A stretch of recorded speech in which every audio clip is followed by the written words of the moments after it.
तो गाइज आज हम इस वीडियो में स्यूडो क्लास सेलेक्टर्स को देखेंगे। सीएसएस में सेलेक्टर्स 5 टाइप के होते हैं: simple selectors, combinator selectors, attribute selectors, pseudo element selectors and जो लास्ट सेलेक्टर होता है pseudo class selectors. Simple selector, combinator, attribute, pseudo element selectors, ये सभी सेलेक्टर्स हम ऑलरेडी देख चुके हैं। अगर आपने मेरी वो वीडियोस नहीं देखी तो आपको लिंक उसका नीचे डिस्क्रिप्शन पर मिल जाएगा, वहां पर जाकर आप इन सभी सेलेक्टर्स को देख सकते हैं। तो आज हम इस वीडियो में स्यूडो क्लास सेलेक्टर्स को देखेंगे। सीएसएस में बहुत सारे स्यूडो क्लास सेलेक्टर्स होते हैं जिनमें से हम कुछ सेलेक्टर्स ऑलरेडी देख चुके हैं। जैसे एंकर टैग वाली वीडियो में हमने देखा था कि कैसे हम लिंक्स की अलग अलग स्टेट को स्टाइल कर सकते हैं। उसमें हमने link selector, hover selector, visitor selector and active selector को देखा था, जो कि स्यूडो क्लास सेलेक्टर्स थे। तो अगर आपने मेरी वो वीडियो नहीं देखी तो उसका लिंक आपको नीचे डिस्क्रिप्शन पर मिल जाएगा, वहां पर जाकर आप मेरी वो वीडियो को देख सकते हैं। इसके अलावा दो और सिलेक्टर्स हम ऑलरेडी देख चुके हैं, एक है रूट सिलेक्टर और दूसरा है टारगेट सेलेक्टर। उसकी वीडियो मैं आपको नीचे डिस्क्रिप्शन पर दे दूंगा, वहां पर जाकर आप रूट सेलेक्टर और टारगेट सेलेक्टर को देख सकते हैं। तो इसके अलावा जो सेलेक्टर्स रह गए हैं उसको मैंने दो भागों में डिवाइड किया है। एक सेलेक्टर्स वो जिसका यूज हम कॉमन करते हैं और दूसरे सेलेक्टर्स वो जिसका यूज हम फॉर्म्स के लिए करते हैं। तो इस वीडियो में हम जो कॉमन यूज होते हैं स्यूडो क्लास सेलेक्टर्स उसको देखेंगे और नेक्स्ट वीडियो में स्यूडो क्लास सेलेक्टर्स जो फॉर्म के अंदर लगाए जाते हैं उनको देखेंगे। तो अब ज्यादा टाइम वेस्ट नहीं करते, चलते हैं अपने कंप्यूटर स्क्रीन के ऊपर और कॉमन यूज होने वाले स्यूडो क्लास सेलेक्टर्स को देखते हैं। मैं अब अपने वेब पेज के ऊपर आ गया हूं। इसके अंदर मैंने कुछ डिव टैग्स का यूज किया है और उसके बाद मैंने कुछ पैराग्राफ्स लगाए हैं। पैराग्राफ्स इसलिए लगाई हैं क्योंकि हम यहाँ पर स्यूडो क्लास सेलेक्टर्स का यूज करेंगे, इन पर हम स्यूडो क्लास सेलेक्टर्स को लगाएंगे। तो थोड़ी सी कोडिंग आपको दिखा देता हूं मैं। जैसे ये देखो, डिव है, उसका जो क्लास दे दिया मैंने कंटेनर, जो मेन डिव है उसकी जो क्लास है वो कंटेनर है। मेन डिव के अंदर जो बॉक्स 1 है एक, ये डिव है जो यहाँ पर ये देखो यहाँ पर खत्म होती है और इसके अंदर पैराग्राफ है, हेडिंग है और एक और चाइल्ड है। ये देखो डिव के अंदर एक और डिव बनाई है, ठीक है। ऐसे ही मैं यहाँ पर जाता हूँ बॉक्स 2 के अंदर भी पैराग्राफ्स हैं। ये देखो यहाँ पर हमारा बॉक्स 2 खत्म हो गया और ये हमारा कंटेनर है। कंटेनर के अंदर एक ये पैराग्राफ है और ये 2 पैराग्राफ हैं। तो बस ये सिंपल कोडिंग है। इसको थोड़ी सी मैंने स्टाइलिंग कर दी है। जैसे ये देखो बॉक्स साइजिंग बॉर्डर बॉक्स कर दिया, फॉन्ट मैंने 25 पिक्सल कर दिया है, कंटेनर को मैंने विड्थ दे दिया 97%, मार्जिन मैंने कर दिया ऑटो ताकि वो सेंटर में आ जाए और साइड्स में स्पेस आ जाए।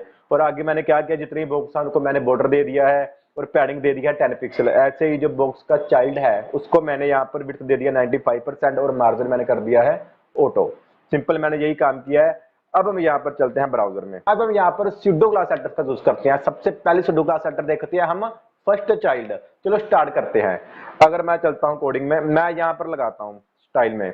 तो अब स्टाइल के अंदर मैं यहाँ पर सिंगल कॉलन लगाऊंगा। सिंगल कॉलन क्यों लगाऊंगा, क्योंकि स्यूडो क्लास सेलेक्टर हमेशा सिंगल कॉलन से स्टार्ट होती है। अगर ये हमारा स्यूडो एलिमेंट सेलेक्टर्स होता तब हम डबल कॉलन का यूज करते, बट स्यूडो क्लास सेलेक्टर में क्या सिंगल कॉलन से ही हम यूज करेंगे।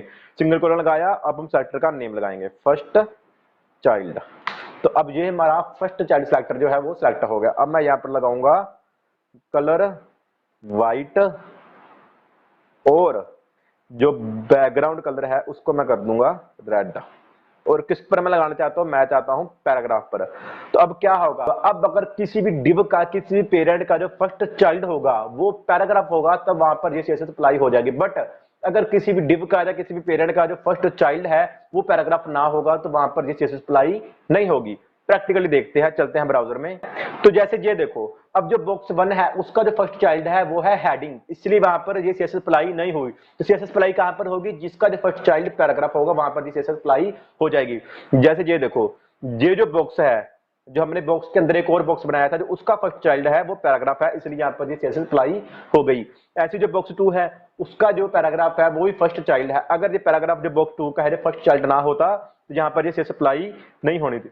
अगर मैं जाऊं नीचे और मैं अब बॉक्स 2 पर यहाँ पर मैं स्पैन लगा देता हूँ, कोई भी एलिमेंट लगा देता हूँ। दिस इज स्पैन मैंने यहाँ पर कर दिया, सेव किया। अब देखना, तो अब यहाँ पर भी सिलेक्ट नहीं हुआ। क्यों सिलेक्ट हुआ, क्योंकि जो फर्स्ट चाइल्ड है अब स्पैन है, पैराग्राफ नहीं रहा, इसलिए सिलेक्ट नहीं हुआ। तो ये था हमारे पास फर्स्ट चाइल्ड सिलेक्टर।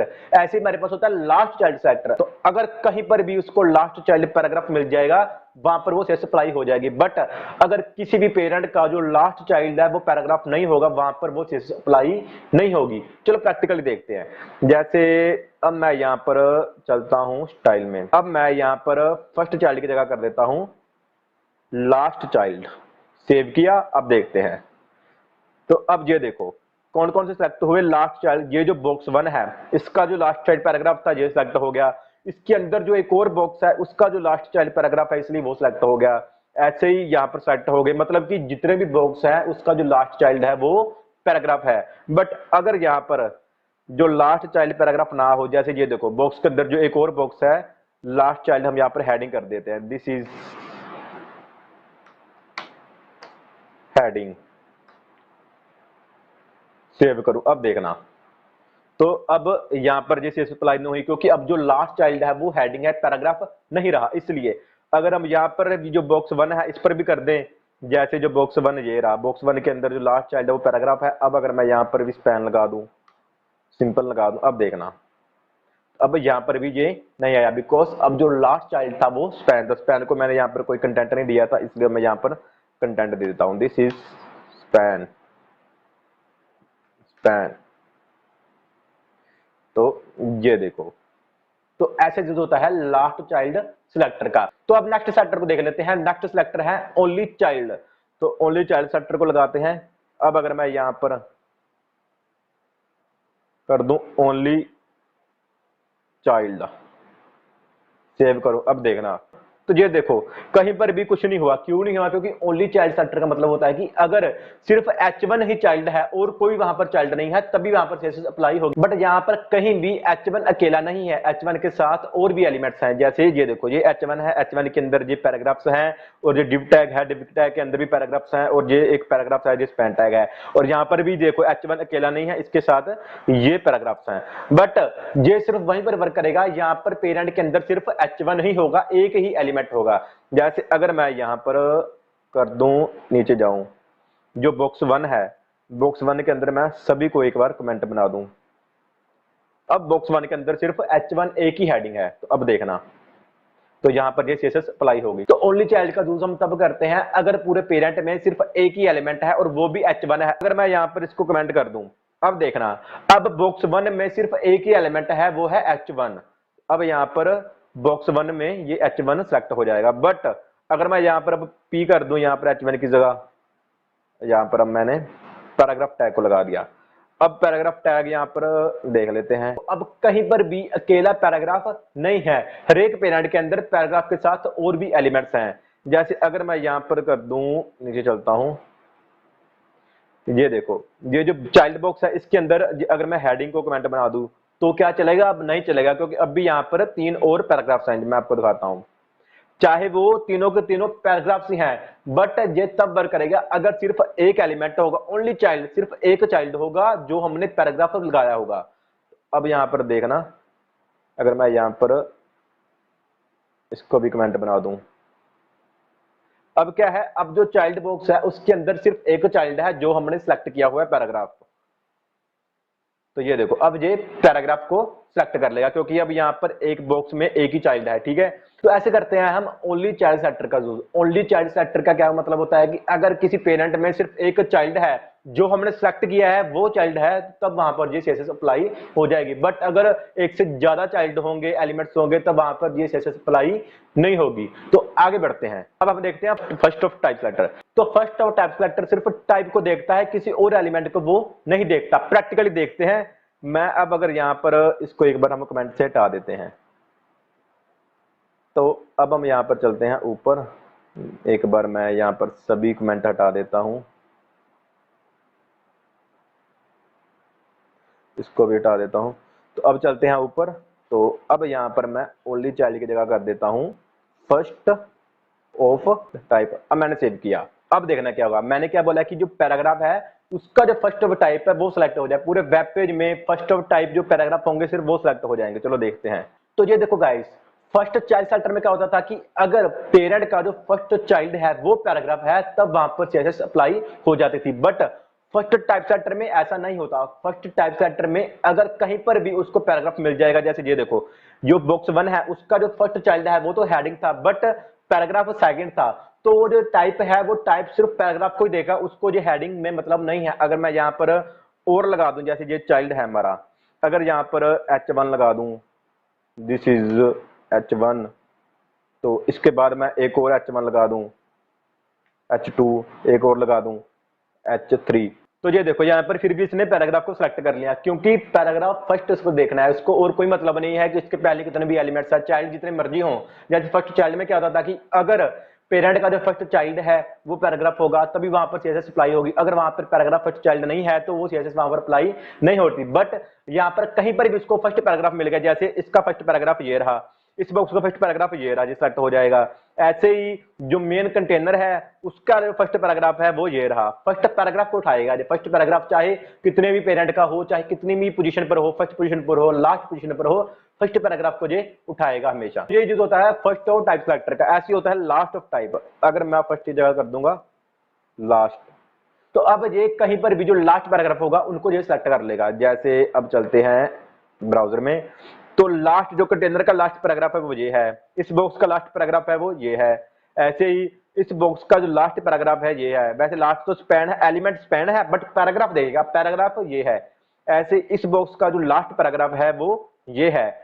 एलिमेंट देखता है चाइल्ड और टाइप देखता है पैराग्राफ, जैसे टाइप है तो टाइप देखेगा ये है, लास्ट टाइप ये है। तो ये जो होता है लास्ट ऑफ टाइप सेलेक्टर का और फर्स्ट ऑफ टाइप सेलेक्टर का। चलो आगे देखते हैं, आगे कौन सा सेलेक्टर है हमारे पास। नेक्स्ट सेलेक्टर है हमारे पास ओनली ऑफ टाइप सेलेक्टर। तो ओनली ऑफ टाइप सेलेक्टर को देख लेते हैं। तो अगर मैं चलता हूं यहां पर पी में मैं लगा दूं ओनली ऑफ टाइप सेलेक्टर, तो जैसे ओनली चाइल्ड में क्या था कि सिर्फ एक एलिमेंट होना चाहिए, यहां पर सिर्फ एक टाइप का पैराग्राफ होना चाहिए, और एलिमेंट होंगे उससे कोई मतलब नहीं है, बस जो पैराग्राफ है वो सिर्फ एक होना चाहिए। ये देखना, तो यहां पर कहीं पर भी एक पैराग्राफ नहीं है, बट यहां पर जो बॉक्स बना है इसके अंदर हेडिंग एक है। ये देखो, अगर मैं यहां पर हेडिंग में लगा दूं H1 में, तो ओनली ऑफ टाइप सिर्फ टाइप को देखता है, और एलिमेंट चाहे जितने मर्जी हो, बट जो H1 है वो सिर्फ एक होना चाहिए। ये देखो, अब अगर मैं यहां पर जाऊं तो ये देखो जो बॉक्स 1 है इसके अंदर ये 1 2 3 4 और 5 और ये 6 एलिमेंट्स हैं, इनमें से सिर्फ हेडिंग 1 ही एक एलिमेंट है। ऐसे ही अगर मैं यहां पर लगाऊं, यहां पर 1 2 3 और 4 हेडिंग्स हैं, बट अगर मैं यहां पर सिर्फ एक हेडिंग कर दूं, ये देखो, और ये कर दो, अब देखना, अब सिर्फ जो हेडिंग है वो 1 है। अब जो बॉक्स का चाइल्ड है वहां पर भी ये सीएसएस अप्लाई हो जाएगी, बॉक्स के अंदर जो बॉक्स है वहां पर। तो ये डिफरेंस होता है ओनली चाइल्ड में और ओनली ऑफ टाइप में। ओनली चाइल्ड में पेरेंट का जो सिर्फ एक चाइल्ड होना चाहिए, और वो भी जो हमने सिलेक्ट किया है वो, बट ओनली ऑफ टाइप में सिर्फ एक टाइप का पैराग्राफ होना चाहिए, बाकी चाहे एलिमेंट जितने मर्जी हो कोई मतलब नहीं। जो हमने सिलेक्ट किया है ओनली ऑफ टाइप में वो सिर्फ एक एलिमेंट होना चाहिए, एक से ज्यादा वो नहीं होने चाहिए। तो नेक्स्ट सेलेक्टर हमारे पास है nth चाइल्ड। चलो अब हम nth चाइल्ड को देखते हैं।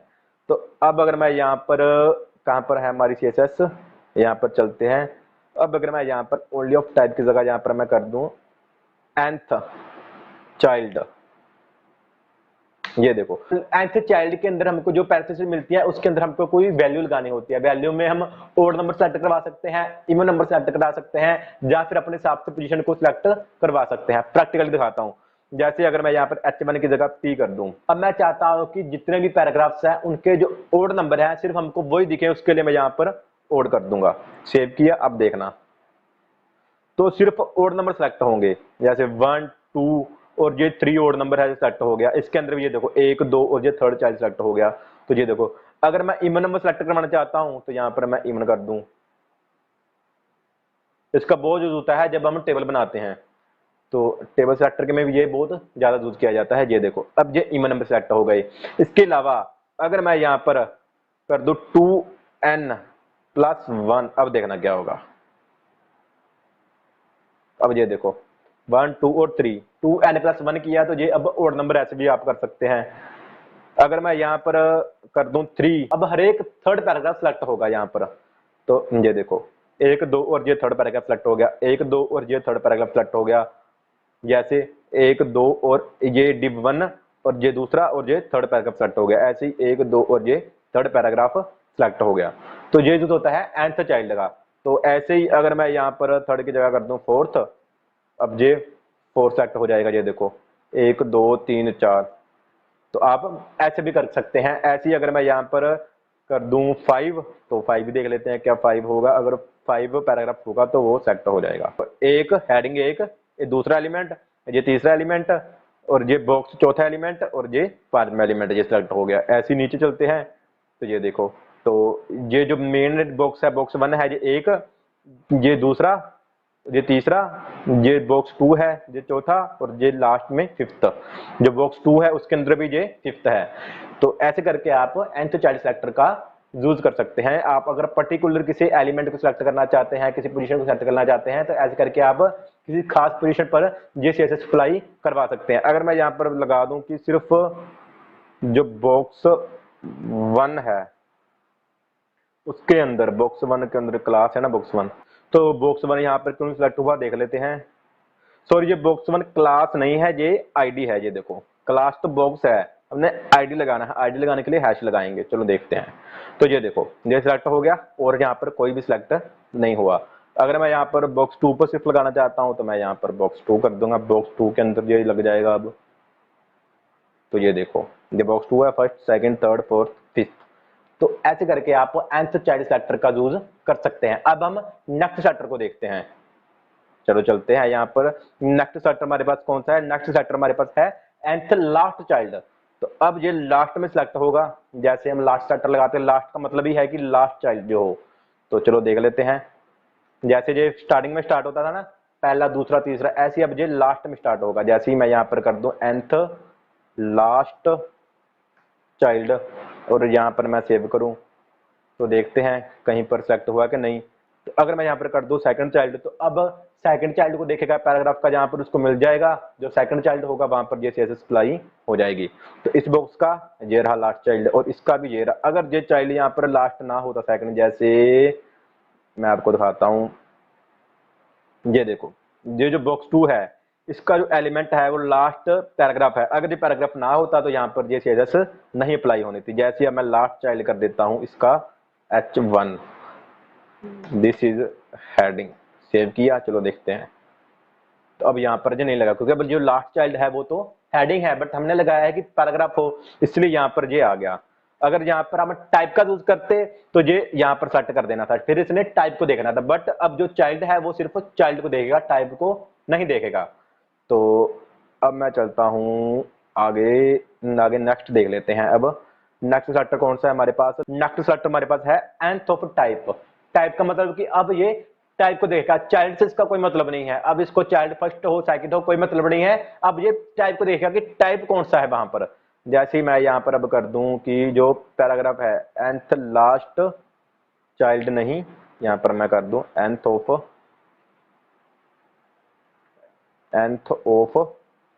टाइप, तो टाइप सेकंड।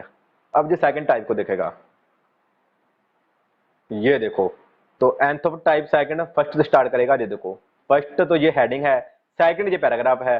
बट हमने क्या बोला है कि जो nth टाइप सेलेक्टर है सेकंड टाइप को देखेगा। सेकंड टाइप कौन सा है? सेकंड टाइप है ये तो फर्स्ट हो गया, बट हमने सेकंड लगाया इसलिए इसको उठाएगा। अगर मैं यहाँ पर फर्स्ट कर दूं तो अब ये फर्स्ट को सेलेक्ट करेगा। तो अब ये फर्स्ट टाइप को देखेगा। टाइप फर्स्ट कौन सा है? यहाँ पर ये रहा, फर्स्ट टाइप पैराग्राफ आ गया। हमने बोला कि जो फर्स्ट टाइप है वहां पर ये CSS लग जाए। ऐसे ही अगर मैं यहाँ पर कर दूं फोर्थ टाइप, तो अब देख लेते हैं यहाँ पर कहीं पर भी अगर फोर्थ पैराग्राफ होगा तो वहां पर ये CSS लग जाएगी। तो अब ये देखो ये रहा हमारा बॉक्स 2, इसके अंदर ये तो स्पैन है, ये एक पैराग्राफ, ये दूसरा पैराग्राफ, ये तीसरा पैराग्राफ और ये रहा चौथा पैराग्राफ। ये इसलिए सिलेक्ट हो गया। तो और यहाँ पर क्यों सिलेक्ट हुआ? ये एक पैराग्राफ, ये दूसरा पैराग्राफ और ये तीसरा पैराग्राफ, यहाँ पर चौथा पैराग्राफ है ही नहीं। ऐसे यहाँ पर भी 1 2 और ये 3 पैराग्राफ हैं, इसलिए यहाँ पर CSS अप्लाई नहीं हुआ। nth टाइप सेलेक्टर में पैराग्राफ को चेक करेगा, अगर उसको सेकंड पैराग्राफ मिल जाएगा वहां पर ये CSS अप्लाई हो जाएगी। अगर जैसे मैं यहाँ पर सेकंड पैराग्राफ कर दूं, जहां मैं अब यहाँ पर थर्ड पैराग्राफ कर दूं, तो थर्ड पैराग्राफ उसको कहीं पर भी मिल गया। जहां पर थर्ड मिलता है ये देखो एक पैराग्राफ हो गया, ये दूसरा पैराग्राफ हो गया और ये तीसरा पैराग्राफ हो गया। ठीक है, ऐसे ही इस बॉक्स के अंदर भी ये एक पैराग्राफ हो गया, ये दूसरा पैराग्राफ हो गया और ये तीसरा पैराग्राफ हो गया। तो अब ये सिर्फ पैराग्राफ को ही देखेगा और किसी भी एलिमेंट को नहीं देखेगा। तो जैसे ये टाइप देखो, इस बॉक्स 2 के अंदर वैसे तो एलिमेंट स्पैन भी है, बट उसके लिए टाइप के लिए जो फर्स्ट पैराग्राफ है वो ये रहा। सेकंड एलिमेंट जो सेकंड चाइल्ड है वो जो टाइप है फर्स्ट पैराग्राफ है, उसके बाद ये सेकंड पैराग्राफ है और ये जो थर्ड पैराग्राफ है इसलिए सेलेक्ट कर दिया हमने। थर्ड बोला था ना इसलिए सेलेक्ट हो गया। तो अब ये देखो ये बॉक्स 1 हो गया, एक एलिमेंट कंटेनर के लिए ये फर्स्ट चाइल्ड हो गया। तो उसके बाद ये जो पैराग्राफ है ये फर्स्ट पैराग्राफ हो गया, सेकंड पैराग्राफ हो गया और इसका थर्ड पैराग्राफ लास्ट में है, तो इसलिए ये P टैग सिलेक्ट हो गया। नेक्स्ट सेलेक्ट हमारे पास है nth लास्ट ऑफ टाइप, वो भी देख लेते हैं। nth ऑफ टाइप में फर्स्ट से स्टार्ट करता था और लास्ट ऑफ टाइप में ये लास्ट से स्टार्ट करेगा। अब अगर मैं यहाँ पर nth के बाद कर दूं लास्ट ऑफ टाइप, तो अब ये लास्ट ऑफ टाइप को देखेगा। तो लास्ट ऑफ टाइप कौन सा बोला मैंने, यहाँ पर थर्ड वैल्यू दी है मैंने, तो लास्ट में थर्ड पैराग्राफ होगा वो सिलेक्ट हो जाएगा। तो एक नहीं, ये एक नहीं है क्योंकि ये स्पैन है, ये रहा एक लास्ट में, ये एक, इसके बाद पैराग्राफ ये रहा दूसरा, और ये तीसरा पैराग्राफ है, यहाँ पर ये CSS अप्लाई हो गई। ऐसे ही बॉक्स के अंदर जो एक और बॉक्स है, ये लास्ट में ये 1 और ये 2 और ये तीसरा पैराग्राफ आ गया, इसलिए ये सिलेक्ट हो गया। ऐसे ही ये देखो लास्ट में जो कंटेनर का है, जो लास्ट में एक आ गया पैराग्राफ, उसके बाद ये दूसरा पैराग्राफ आ गया और ये तीसरा पैराग्राफ आ गया, यहाँ पर भी CSS अप्लाई हो गई। ऐसी बॉक्स 2 के अंदर ये एक पैराग्राफ आ गया तो ये हेडिंग नहीं उठाएगा, हेडिंग के बाद ये दूसरा पैराग्राफ आ गया और ये तीसरा पैराग्राफ आ गया, इसलिए ये सिलेक्ट हो गया। तो ऐसे यूज करते हैं हम nth last of type selector का। तो नेक्स्ट सिलेक्टर भी देख लेते हैं हम।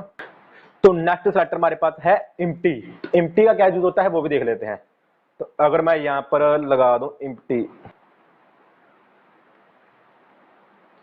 तो एम्प्टी में ये पैरेंथेसिस नहीं आएंगे, सिंपल एम्प्टी। तो अब अगर किसी पेरेंट में एम्प्टी एलिमेंट होगा पैराग्राफ का, तो वहां पर ये CSS अप्लाई हो जाएगी। कहीं पर भी अगर मान लो, अब अगर चेक करूंगा तो कहीं पर भी एम्प्टी एलिमेंट नहीं है, एम्प्टी पैराग्राफ नहीं है, तो इसलिए यहाँ पर ये कहीं भी सिलेक्ट नहीं हुआ। बट अगर मैं यहाँ पर कर दूं कहीं पर भी, मैं यहाँ पर P लगा देता हूँ, ठीक है। अब ये P जो पैराग्राफ है वो एम्प्टी है, इसके अंदर कुछ भी नहीं है। तो अब देखते हैं, तो यहाँ पर कुछ लगा तो है, बट हमको दिख नहीं रहा। क्यों नहीं दिख रहा? क्योंकि अब मैंने यहाँ पर हाइट विड्थ भी लगानी पड़ेगी। हाइट में लगा देता हूँ, कितनी लगा दे, 500 पिक्सल ना, 20 पिक्सल, और विड्थ कर देता हूँ मैं यहाँ पर, कितनी कर दूँ, 90%। सेव किया, चलो अब देखते हैं। तो ये देखो, ये जो पैराग्राफ है ये एम्प्टी है। अगर मैं पैराग्राफ को हटा दूं, सिंपल एम्प्टी लगाऊं, अगर उसको कहीं पर भी कोई भी एलिमेंट एम्प्टी मिल गया तो वहां पर ये CSS अप्लाई हो जाएगी। जैसे अब मैं अगर यहाँ पर li लगा दूं, सेव करूं, तो ये देखो li पर भी ये लग गया। बट मैंने यहाँ पर लगाया था कि पैराग्राफ को। अब जब अगर मैं पैराग्राफ लगा दूंगा तो सिर्फ पैराग्राफ अगर एम्प्टी मिलेगा तो वहीं पर ही ये CSS अप्लाई होगी।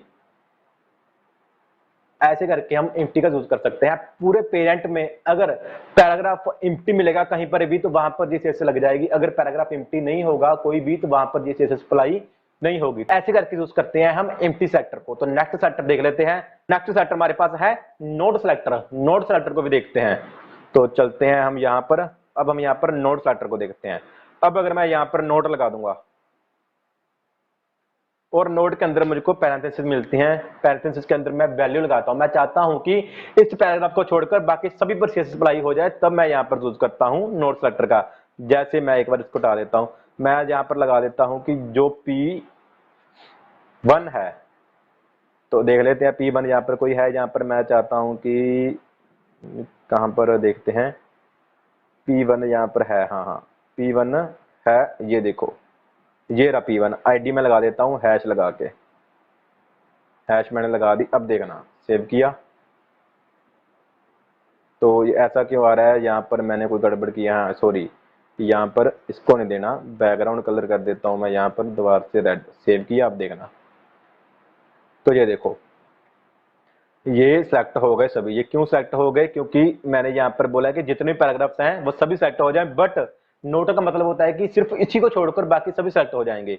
अगर मैं यहाँ पर जो मैंने P1 लगाया है, यहाँ पर मैं क्लास का यूज करूं और मैं यहाँ पर लगा दूं कि जितने भी यहाँ पर देखते हैं, मैंने यहाँ पर क्लासेस लगाई हुई हैं, जो बॉक्स P1 के P हैं उनको छोड़कर बाकी सभी सेलेक्ट हो जाएं, बाकी सभी के कलर हैं रेड हो जाए। तो यहाँ पर मैं करूंगा बॉक्स 1 के अंदर जो P हैं, तो अब जब बॉक्स 1 के अंदर P होंगे सिर्फ वो सिलेक्ट नहीं होंगे, बाकी सभी पर CSS अप्लाई हो जाएगी। तो जैसे अब ये देखो बॉक्स 1 के अंदर कौन कौन से P थे, 1 2 और ये 3 P थे, इनको छोड़कर बाकी सभी पर CSS अप्लाई हो गई। ऐसे अगर मैं यहाँ पर लगा दूं कि बॉक्स 2 के अंदर जो पैराग्राफ्स हैं उनको छोड़कर बाकी सभी पर CSS अप्लाई हो जाए। तो नोड का मतलब ये होता है, नोड के अंदर हमको पैरेंथेसिस मिलते हैं, पैरेंथेसिस के अंदर हम उस वैल्यू को लगाने हैं जिस पर हम CSS अप्लाई नहीं करवाना चाहते। तो ये देखो ये जो हमारे पास है बॉक्स 2 के अंदर जितने पैराग्राफ है यहाँ पर CSS अप्लाई नहीं होगी। तो ये जो होता है नोड सेलेक्टर का। अगर आपको इसमें कोई भी प्रॉब्लम है तो एक बार आप इसकी प्रैक्टिस करोगे तो आपको और भी अच्छे से पता चल जाएगा। नेक्स्ट सेलेक्टर को देख लेते हैं अब हम। तो नेक्स्ट सेलेक्टर हमारे पास कौन सा रह गया है? अब जो हमारे पास नेक्स्ट सेलेक्टर है वो है हमारे पास लैंग सेलेक्टर। लैंग सेलेक्टर का क्या यूज होता है? लैंग सेलेक्टर का यूज हम लैंग्वेज के लिए करते हैं। जैसे मैं अब अगर यहां पर लैंग सेलेक्टर लगाऊं, मैं लैंग लगा देता हूं। लैंग मतलब लैंग्वेज, ठीक है। लैंग्वेज के अंदर मैं अगर लगा दूं EN, तो अब चलते हैं, कुछ होता है। ये देखो सभी पर सिलेक्ट हो गया। सभी पर क्यों सिलेक्ट हो गया? क्योंकि आप ये देखो टॉप में हमने क्या लगाया है? लैंग एट्रीब्यूट का यूज किया HTML के अंदर। लैंग एट्रीब्यूट ग्लोबल एट्रीब्यूट होता है। लैंग का यूज करके हमने बोला है कि लैंग एट्रीब्यूट की जो लैंग्वेज है वो जो EN मतलब इंग्लिश लैंग्वेज। अब हम यहाँ पर जितना भी काम करते हैं, जितने पैराग्राफ्स लगाते हैं, हेडिंग लगाते हैं, वो सभी की जो लैंग्वेज है वो इंग्लिश है। अगर मान लो हम स्पेनिश का यूज कर रहे हैं, कहीं पर हम फ्रेंच का यूज कर रहे हैं, तो उसके लिए हम उन लैंग्वेज का कोड लगाएंगे। तो वो कैसे लगाएंगे? जैसे अब मैं अगर यहाँ पर कर दूं, मैंने यहाँ पर नोट की हुई थी, ये देखो मैं इसको कॉपी करता हूं। अब मैं यहाँ पर चलता हूं, मैं यहाँ पर लगा देता हूं, ये देखो। तो ये मैंने लैंग्वेज ली हुई है। तो यहाँ पर ये देखो, यहाँ पर मैंने लैंग्वेज एट्रीब्यूट का यूज किया है। बाय डिफॉल्ट जो लैंग्वेज होती है वो इंग्लिश होती है, बट मैंने यहाँ पर कर दीजिए, देखो मैंने फर्स्ट वाले दिए EN मतलब इंग्लिश, माय नेम इज मनकीर, ये मैंने इंग्लिश में लगा दिया। उसके बाद मैंने नेक्स्ट एट्रीब्यूट में जो नेक्स्ट एलिमेंट है उसमें मैंने ES लगाया, ES मतलब स्पेनिश। इसके बाद हमारे पास जो नेक्स्ट एलिमेंट है उसको मैंने कोड दिया है F फॉर मतलब फ्रेंच। तो ये फ्रेंच में है, ये स्पेनिश में है और ये इंग्लिश में है। तो सेव किया। अब देखना, तो अब यहाँ पर हमको ये डिस्प्ले हो रहे हैं। तो यहाँ पर क्या हमने लगाया था? हमने लगाया था, ये देखो, तो मैंने तो यहाँ पर हमने क्या लगाया था? यहाँ पर लगाया था कि लैंग एट्रीब्यूट में जिसका भी कोड EN है, मतलब कि जिसकी भी लैंग्वेज इंग्लिश है, वहां पर ये CSS अप्लाई हो जाए। बट नीचे यहाँ पर ये देखो, यहाँ पर मैंने जो दो और यहाँ पर मैं पैराग्राफ लगाए हैं। एक पैराग्राफ का जो कोड है, जो लैंग्वेज है वो है स्पेनिश, और दूसरे पैराग्राफ की जो लैंग्वेज है वो है फ्रेंच। तो इसलिए इनको छोड़कर बाकी सभी एलिमेंट पर ये CSS अप्लाई हो जाएगी। जैसे यहाँ पर हो रही है, ये देखो इन दोनों पर ये वर्क नहीं कर रही, बट बाकी जितने भी पैराग्राफ्स हैं उन सभी पर ये CSS अप्लाई हो रही है। ऐसे ही अगर मैं लैंग की जगह कर दूंगा यहाँ पर ES, अब ये सिर्फ ES वाली लैंग्वेज पर ही लगेगा, यानी कि स्पेनिश लैंग्वेज यहाँ पर होगी वहां पर लगेगा CSS, और कहीं पर भी CSS अप्लाई नहीं होगी। तो पैराग्राफ में कहीं पर भी इसको स्पेनिश लैंग्वेज मिलनी चाहिए, यहाँ पर मिलेगी स्पेनिश लैंग्वेज, ये देखो। तब ये सिर्फ स्पेनिश लैंग्वेज को ही सिलेक्ट करेगा। ऐसे अगर मैं यहाँ पर कर दूं, एक और मैं यहाँ पर सेलेक्टर लगा लेता हूं, और यहां पर मैं कर देता हूं F फॉर फ्रेंच, सेव किया। अब देखना, तो इसका मैं कोड कर देता हूं ब्लू।